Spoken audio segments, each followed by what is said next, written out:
and welcome to Fact or Fiction, a show where we discuss what made the news this week and whether it was real or not. I'm Varrier, and with me is Jency Jacob from Boom. Jency, how's the fake news brigade been this week? Meeting their KRAs or no? Oh, a very busy week. Lot of stories at which we just couldn't wink at, Nice. That's an interesting segue into our first story. Of course you know what we're talking about. It is Priyanka Varrier, the girl with the greatest wink of all time, the wink seen across social media. But there were some people who were not as appreciative of that wink as social media and Twitter handles were. Jency, is there a fatwa against this actress who has become a meme? But Suyash, one question first. Were you ever winked at like that in school ever? I wish. No, I was not. Never. Okay. Not. I really wish I was though, but it did not But happen. I was in a boys' school, so Yeah. nothing to boast about. Okay, coming back to the story. We know that Priya Varrier, she's been like this internet sensation this week. The moment the story came out about the song, where she's winking at this school friend of hers, and the entire love story, and she became an internet sensation. Now suddenly a group of youths, Muslim youths from Hyderabad decided that they need to actually add some mirch masala to this entire. Because can't let a sleeping dog. And they said that this song, the lyrics of this song, actually creates some kind of religious tension because it describes something about Prophet Muhammad, which it should not be. And they went and filed a complaint.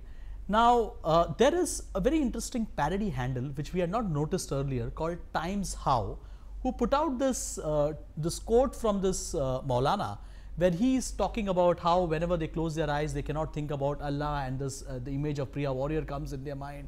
And he said that I will issue a fatwa. Now, as long as a parody account was issuing a fatwa, it was fine.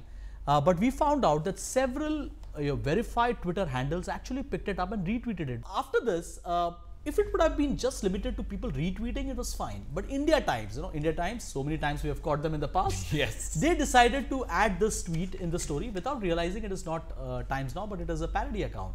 And also in the evening, of all the news channels, Aaj Tak decided to do a show and they created this entire outrage based on the fact that some Maulana had issued a fatwa, and they did an entire discussion on this. They did an entire piece, yes. They did an entire discussion on this. Lots of minutes of news television wasted from a parody tweet. So the fact remains, let's say that very openly, that yes, there is a complaint which has been filed, and there's an FIR which is registered. We confirmed it with the police as well, but there is no fatwa issued.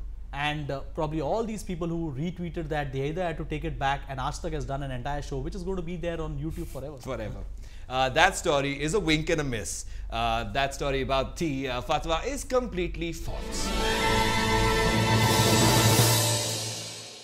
Alright, let's move on to our next story. The RSS chief, Mohan Bhagwat, is in the news again and is in hot water again for a quote. But did he actually say it? Now, Jency, did Mohan Bhagwat actually insult the Indian army? Did he say that the RSS cadre could be ready in 3 days for a war when the army would take 6 to 7 months? Suyash, this is a difficult one to actually, give your view either way. But as a fact checker, we have to completely stick verbatim to the quote that we have picked up, because this has also come out of a video which was tweeted out, and RSS handle also has put out this video.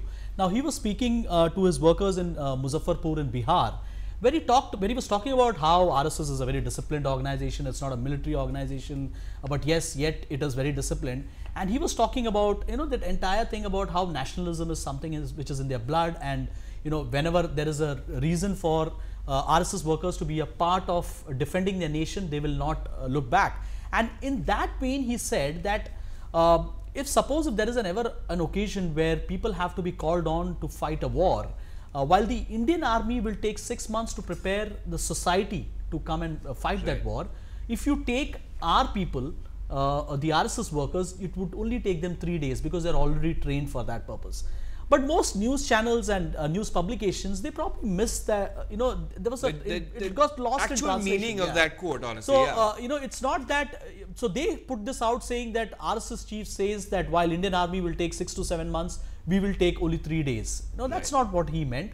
If you take the literal translation, what he meant is that if you take our workers, better than taking, probably a normal citizen, our workers can be prepared in 3 days for a war. Now, that's what he said.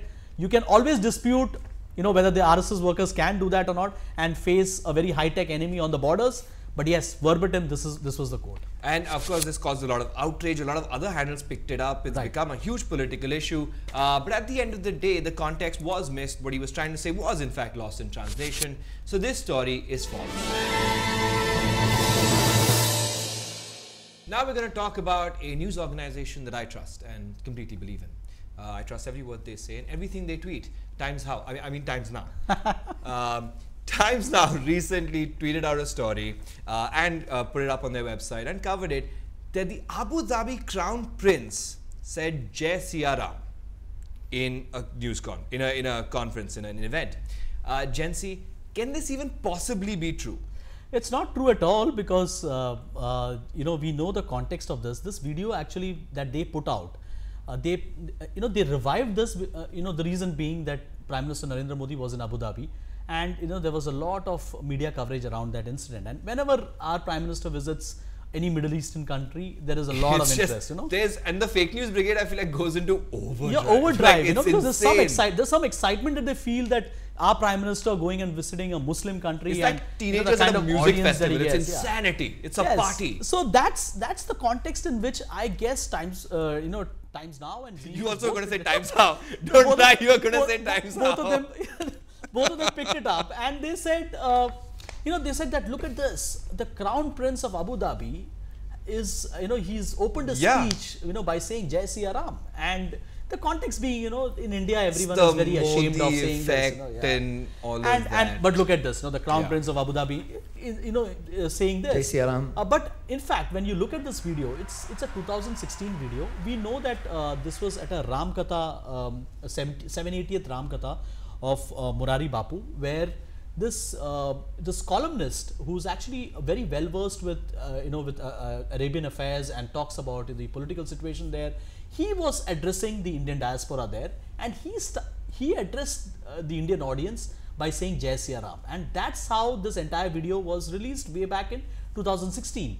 But Times Now and Z News both, without verifying whether he's the Crown Prince or not, and anyone having a headgear is the Crown Prince, according to them. And they put out this playing to the worst possible stereotypes. It's the worst possible stereotypes. And postcard. Every week we discuss this. My journalistic instinct would be if Postcard has retweeted my story or covered it, I would be like, oh, it's 100% fake. That is expected. Postcard writing this, but Times Now and Z News. Anyways, we shouldn't be surprised. But here's the sad part. I mean, we can understand all of this, calling out fakery, but one of the UAE papers, they put out this story and they said, and they wrote a scathing article saying that how both Times Now and Z News, so the leading news channels, they went putting out this fake news and they called them out. Now this is something that we all need to introspect at the end of the day. All news channels have to introspect. Why are they falling repeatedly for these kind of fake news? And it's very clear. On the desk, you don't have any oversight. There is no one looking at your, at the desk, what kind of videos they're putting out, what kind of text they're putting out. And repeatedly, on this show, we've been saying this again and again. In fact, towards the year end, we also said why news channels are falling for this. But looks like, no one is listening to us. No one wants to take any corrective measures. Yeah, we've seen these things snowball into much bigger things. I mean, yes, an article was written, and yes, it's become kind of an international embarrassment for these news agencies. But we've seen it turn into bigger things. We've seen it turn into violence.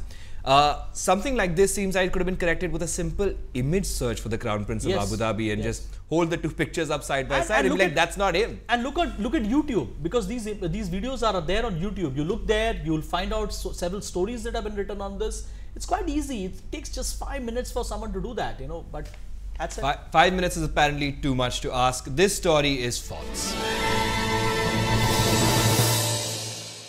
Alright, that wraps it up for this week. You can find each of the stories we've covered today on boomlive.in. You already know where to follow us. You can also subscribe to our Boom Live broadcast by WhatsApping us on this number. You can also use that number to WhatsApp us a story that looks dubious or you think might be fake, so we can tell you whether it's fact or fiction. Thank you, Jency.